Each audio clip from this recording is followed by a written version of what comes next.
आज आंतर्जातिक योग दिवस अवसर रे आमे राज्य स्तरीय कार्यक्रम को ये करुचु कलिंग स्टेडियम हॉकी स्टेडियम रे याको अनुष्ठित कराऊँच। आज माननीय मुख्यमंत्री माननीय क्रीड़ा मंत्री एवं अन्य वरिष्ठ अतिथिवृंद सहित साधारण जनता मध्य योग दौरान। उद्देश्य हूँ योग फॉर लाइफ सुस्थ जीवन गठन दिगरे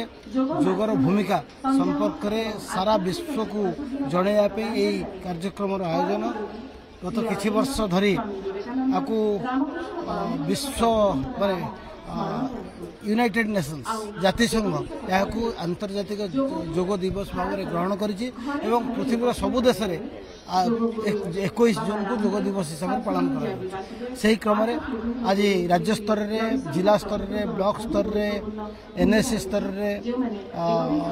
हाई स्कूल कॉलेजेस यूनिवर्सिटीज एवं समस्त स्वास्थ्य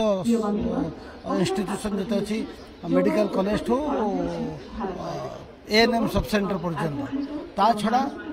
प्रति जिलार आइकनिक प्लेस जमी कोणार्क पुरी बीच बड़दाण्ड ये विभिन्न जगह आज योग दिवस कार्यक्रम करा जाउछि। आशा करूँ या फल जनसाधारण भितर योगपाई उत्सुकता बढ़िबो एवं आम निज स्वास्थ्य भल करने योग को एक जीवनचर्यार अंश भाव ग्रहण करें योग